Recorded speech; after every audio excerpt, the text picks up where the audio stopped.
God has already proven himself, so there is no excuse not to believe in him. And it's a real big deal. If you don't want to believe what I'm about to show you, that's fine with me. I'm going to do my best to love you and treat you only good anyway. I'm only telling you because I want to see you in paradise. Why am I yelling? Get to the chopper! The Bible makes some stunning scientific claims, meaning these are testable and observable. Matter of fact, God even says verbatim, prove me in this. About something specific, I'll tell you at the end. Psalm 19 says, the heavens declare God's glory in a universal language. Day after day, night after night, telling a story. Says that the sun in its rising and setting, tells the gospel of Jesus Christ in a universal language. The moon in its phases as it waxes and wanes, that shadow of the turning of doubt. Why, this part's found to be so true that they tried to claim that Christians ripped off Greek astrology. 12 constellations, 12 apostles, a woman giving birth, that's Virgo, the Virgin. Mary, because Greek astrology is really just Hebrew Mazzaroth. And in the book of Job, God claims that he put the Mazzaroth in the sky to tell his gospel specifically. As a matter of fact, we can argue about the age of the book of Job and if they ripped that story off from somebody else, but none of that really matters. That's all inconsequential. If the heavens do tell that story, if the sun does rise and set, wait a minute. If there is a shadow of the turning of doubt in the moon, hold on a second. That's just Psalm 19, that's just the heavens.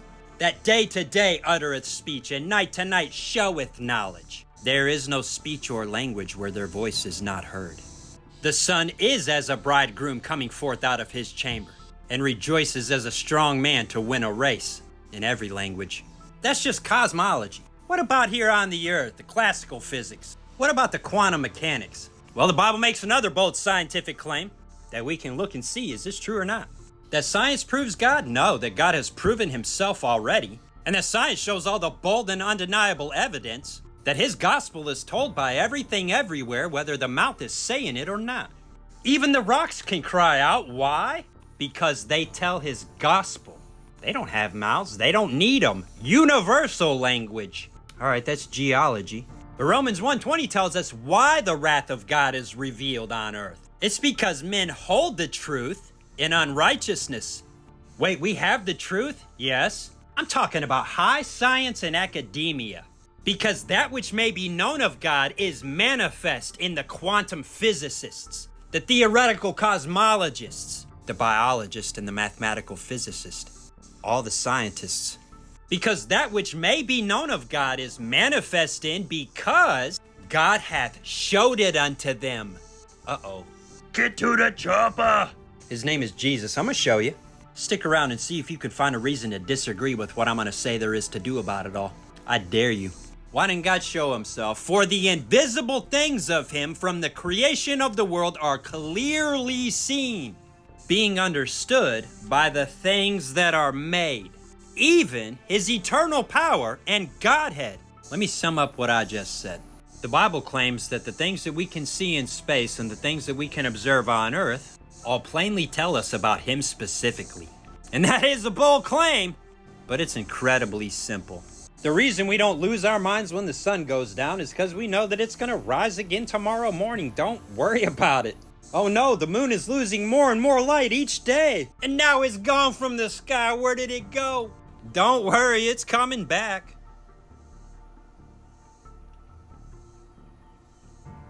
It's the end of the day and I'm getting tired. But what happens if I go to sleep? Will I ever wake up again? No man has promised tomorrow, but probably so, bruh. Probably so.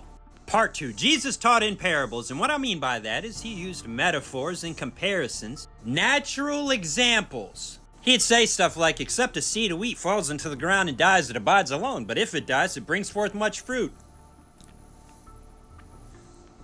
Right? And then they'd all be like, what's he trying to say?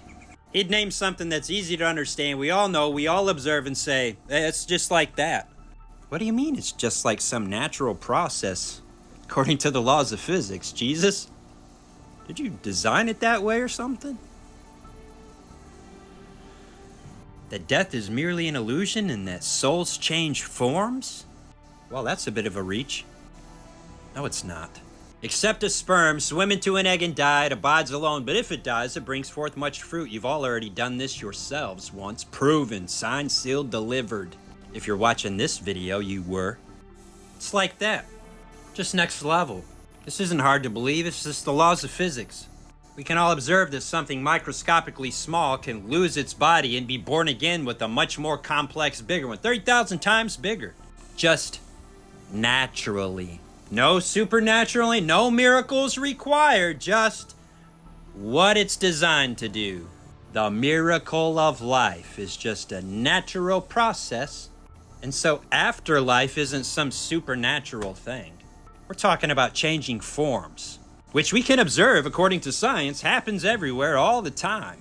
Perhaps that's an overgeneralization, an oversimplification, considering that the nuance of how that looks varies greatly. But when I say universal language, and it really is this simple, in quantum mechanics, the particles, the fundamental building blocks of reality that aren't themselves built by any blocks, excitations of quantum fields, can be thought of this way. A guitar string is the quantum field. After you pluck it, the vibration of the guitar string is the particle. It's not a guitar string vibrating, but you can think of it that way. Why? Because it's just that simple. It's just the laws of physics in a different place, but it is relative. And by that I mean quantum mechanics, the Schrodinger equation, relates to a guitar string after it's been plucked. Same story, but there's nuance for how that story is actually told. A particle is not a guitar string getting plucked, but you can envision it in that way. Otherwise, what hope have you to envision it? I'll show it to you.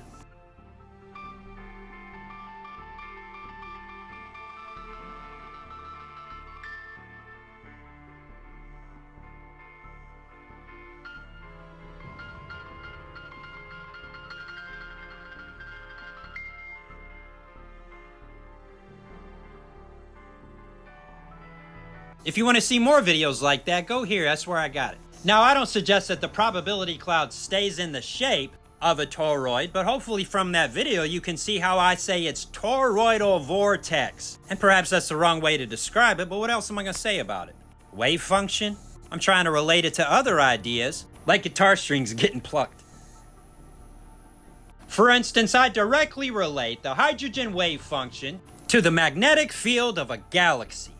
The magnetic field isn't a shape at all, but we can represent it with one because of math and geometry. Get it? Relativity.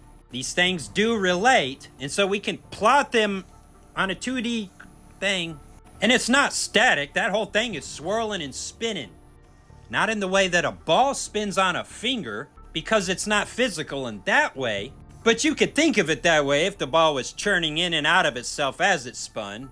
But you can observe that directly when you bounce a ball, okay? These are not hard concepts to grasp. Look, is a ball a toroid? When it hits the ground, it most certainly is. Deformed into the shape of a toroid as the top and bottom meet each other in the middle. Get it?